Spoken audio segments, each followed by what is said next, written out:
are you trying to say that debit card transactions to OTPs also are not safe?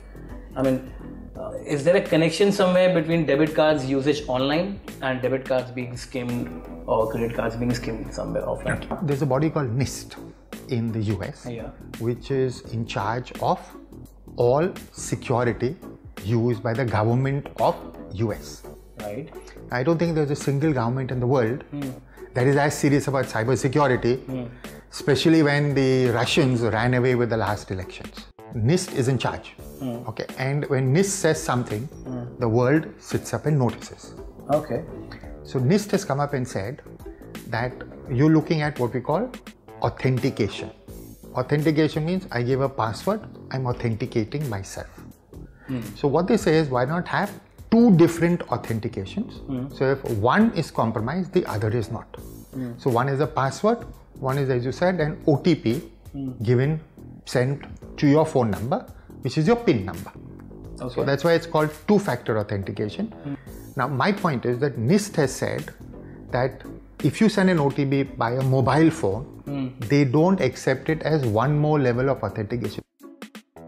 The reason they are giving is that all that it proves is that the hacker or the bad guy had access to the mobile phone, you and me didn't. That's all that OTP proves. Now, it doesn't all that it proves that mobile phone was in your possession or in the hacker's position. So what that's natural to think, don't you think? No, what if someone stole your phone also? So what they're saying is, instead of sending OTP by phone, why not go to the bank's website and write your internet password, na? Which we unfortunately call IPIN. So for example, when I'm on... But don't you think entering the same password time and again will be more vulnerable to hacking? No, because you are now going where?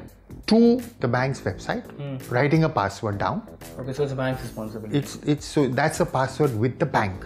So that is safer than using a mobile phone, because that password is what you have in your head and that's between you and the bank. But you're 100% right. If there's a virus on your phone, then that password can get compromised. So what we need to do is look at this security in a way by means we can say that let's look at where the user has come from. Now I can tell Citibank I will only use online transactions from Mumbai, and Mumbai at my office at Tardeo and my house at Paret. Use it anywhere else, what do? Decline the transaction. American agencies or American banks, they are used to the world listening to you. I mean, everything American has always been demonstrated as better, good, numero uno, the best. What about individual countries coming up with their own security protocols? Like, what if RBI decides to come up with its own security protocol and not follow strictly or entirely what NIST has to say? No, I mean, let's follow that. Okay. So today you have a situation, and this is why I'm saying the world needs to get together. I make a transaction on Amazon.com. They need my credit card and they need my stupid CVV number. The reason why I'm saying CVV number is because that's not security. What is the full form of CVV? At 72, I don't remember. It's a very dumb thing. Even I don't remember. I don't think we should tell people also. Let it be a secret. Because it's at the back of the card. If a guy wants to steal your credit card or debit card number, he'll read the back, he'll take your CVV number also. Yeah. So it's not security, but people call it one more level of security. Do you think that these banks take advantage of the fact that many people don't realize what they're doing? Not many. Most people don't. We have stopped questioning, and I don't know why. I mean something like security, we need to question people. Right. We need to ask, why are we doing something? Like, let's be practical. Why don't you do online transactions? Now, for example, I think everybody who has money has 6-7 bank accounts. So every bank account needs a password. And some banks like HDFC, Kotak, insists I change the password every month, every 2 months. No. ICICI Bank has never asked me to change my password, which is why I'm saying they're smarter. Because if I'm going to change my password 7 times, I mean every time, and I've got 7 passwords, I'm going to write down all my passwords because I don't know what they are. And that's where it becomes a bigger security breach. And the biggest security breach is what? Because people don't remember, they send an email of all the current passwords to themselves. So I have access to your email account, I have access to all your passwords. So 13th October last year, my Kindle Unlimited subscription expired. 1790, 1790. Not a lot of money. So I went to pay. So I was taken to the Citibank website, came back, and guess what Amazon said? What? Transaction declined. Okay. So I tried again. Same process, came back, transaction denied. 5 minutes later, I get 2 SMSs from Citibank saying what? We have confirmed your transaction with Amazon. That's it. No. I tricked you this time. Continue. No. You cannot play. You need to converse first. Okay. Complete your answer. Then you can play. So now, then I start a long process with Amazon. Finally, they agree that 1 transaction out of the 2 was made and it didn't reach them. So they said they've written to Citi saying undo the transaction. I waited for 15 days. Nothing came from Citi. Then Amazon. And then I spoke to Island, because if you ever write an email to Jeff Bezos, somebody from Island will call.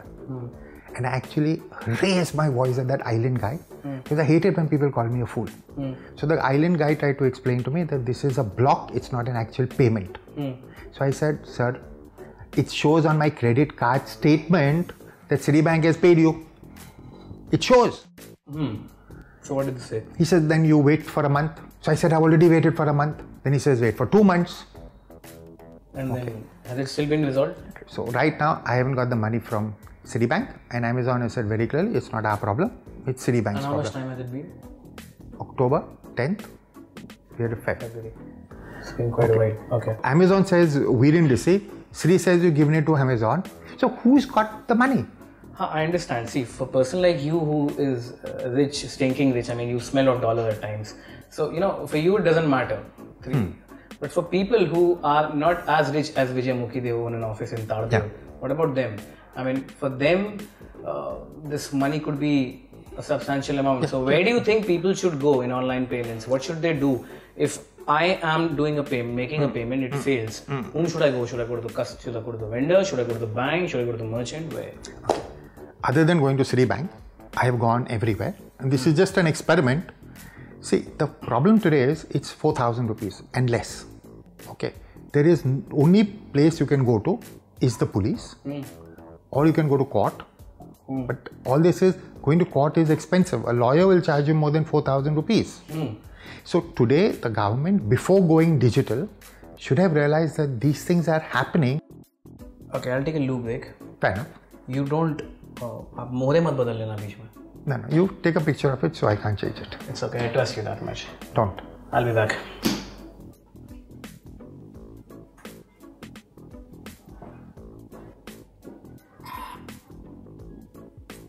Very smart guy. He doesn't have a password. I can see everything. So what should I order? And here all the security I was talking about, as they say, gone down the tube. Now he doesn't know who's paid for it.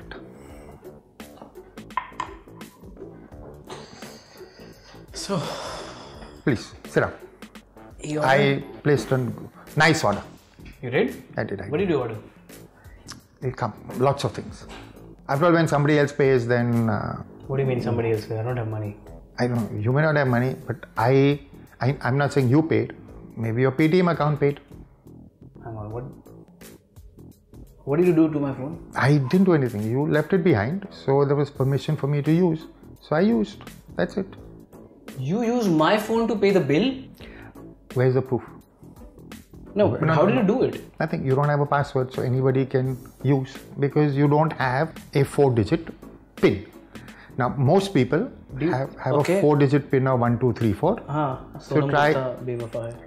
Those are big names. These are 4-digit PINs. Okay. That's it. So you paid for my e-wallet. I think the question we should be discussing is why I don't use e-wallets. Yeah, if you can transact that easily, what's the point of having an e-wallet? And if anybody just has a possession of my phone and he can pay bills on my behalf, not even on my behalf, without even me knowing it, what's the point of having e-wallet?